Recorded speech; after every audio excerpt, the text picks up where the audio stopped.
Why, hello all, welcome back to another video. Today, in the spirit of Halloween and me wanting to share more of my art tips, I'm going to be talking about how I draw scarring and just injuries in general. Today I'm going to be covering slashing wounds and burn scars because I have both those NOCs and I feel I'm more like experienced with them. So here we are actually going to start with the burn scarring. Now, you might have noticed a couple things about this blank drawing here that doesn't have the scarring that I've already done.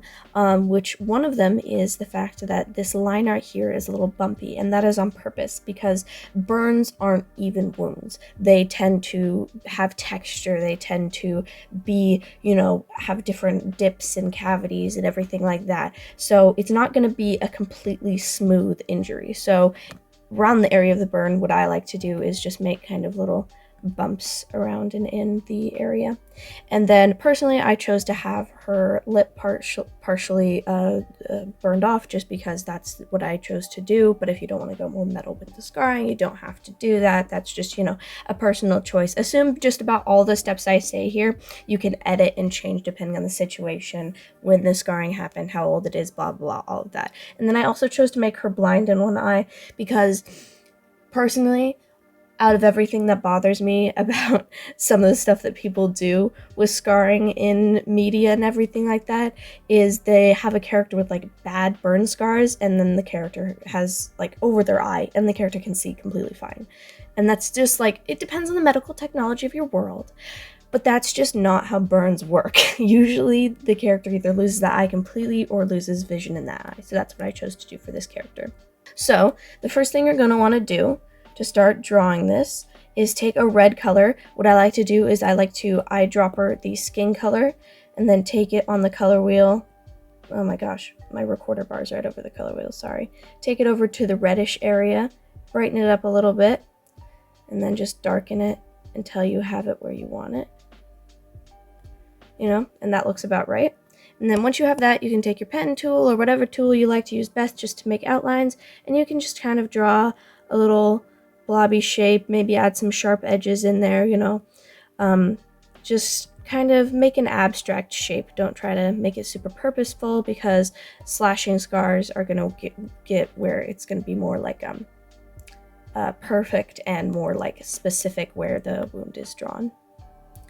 And then you're just going to fill that area in. Once you've made a nice area for your scar to be and you're happy with how it's looked and you've filled it all in, you can just turn down the opacity. Personally, I also like to take my blending tool, lighten up the red that I used, and just kind of blend out the edges of the scar.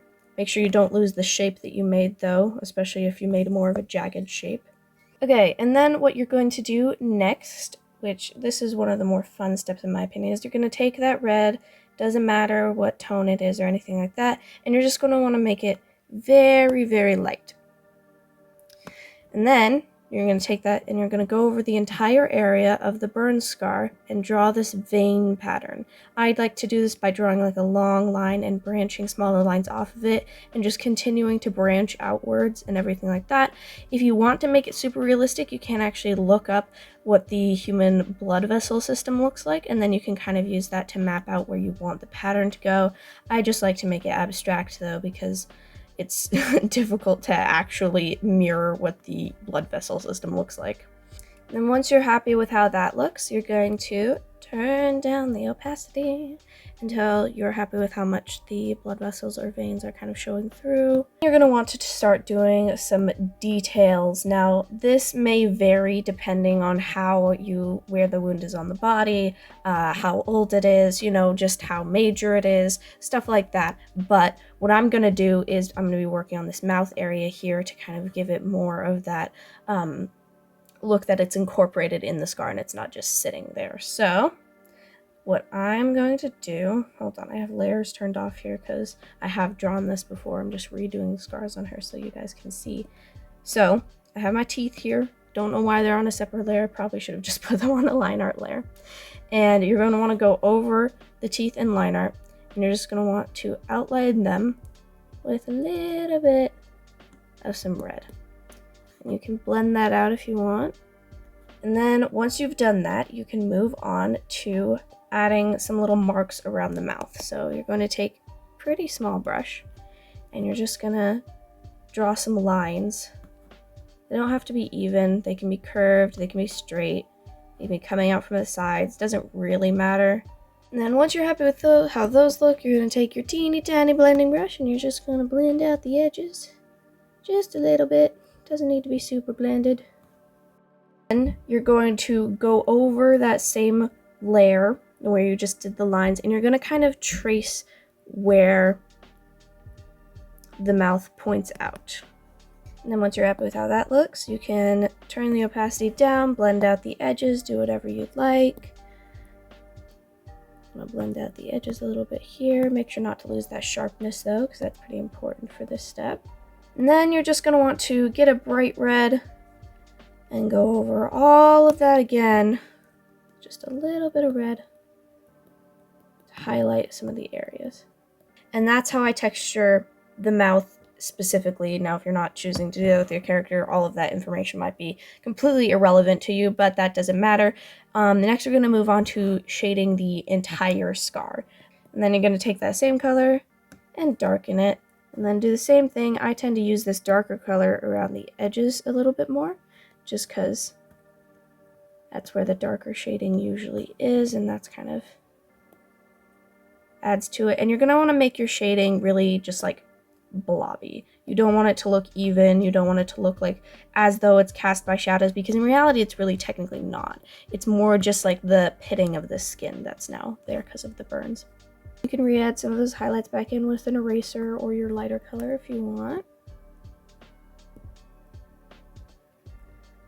And then once you're happy with how that looks, we're going to move on to the next step, which is going to be doing some shading under the eyes.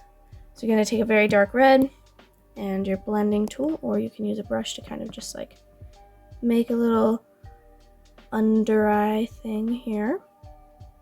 And then you can blend that out.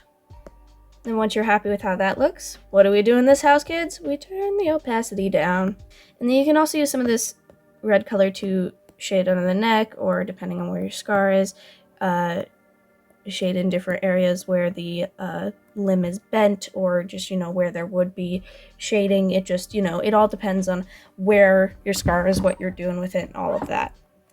Done, it should look something similar to this or something like this. Again, it depends on what you're doing, but yeah, this is how I personally texture and draw burn scars. Next, we're going to move on to slashing wounds. Now, these can be really simple or really difficult, just depending on what you choose to do, because the way that the wound is going to end up looking depends on what weapon the wound is made with, what direction the weapon came from, how deep or major the scarring is, what material the weapon was made of, did it shatter on impact. It can be like a whole bunch of different things, but I'm just going to give you guys like a really simple tutorial.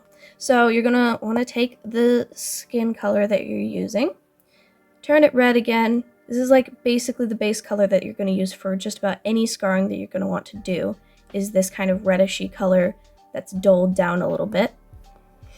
And you're just going to want to take a smaller pen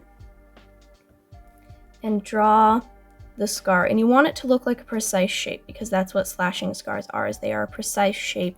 A precise scar created by some kind of bladed weapon. Once you're happy with how the scar looks, if it's an older scar, I usually choose to blend out the edges of the shape itself just a little bit. And remember to use circles when you're blending. Don't blend in scribbles like that. Don't do that. Blend in circles. And once you're happy with how that looks when it's blended out, you can turn down the opacity and then just outline the scar with that grayer color. And then you're just going to go over that outline with a blendy brush. Then once you're happy with how that looks, turn down the opacity, as is tradition. And then you're going to basically do the same thing, except you're going to make it a little bit more of a brown color. Blend it out. In this layer, you're going to turn the opacity way down. And you should have something that kind of looks like this. And then this is the last step. I told you guys this was easy. You're going to take your red color, pop. You're going to take a really light version of that color, and you're just going to go in, and you're going to draw some lines on the scar. Don't do the vein pattern that I showed you for the burn scar. You're just going to want to do some lines in the area of the scar. And then you kind of got that textured look. And I actually lied. That's not the final step. I totally didn't forget.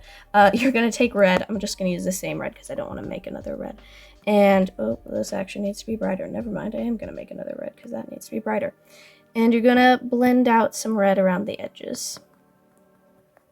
Again, how much redness there is can depend on how old the scar is.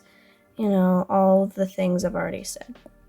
And that is how I choose to texture slashing scars and wounds. I hope you guys enjoyed this video. If you want more art tips, more tips on how I do my process, more tips on how I texture things, more tips on how I color things, my line art tips, everything like that, please let me know down in the comments below. I hope to see you in the next one, and bye!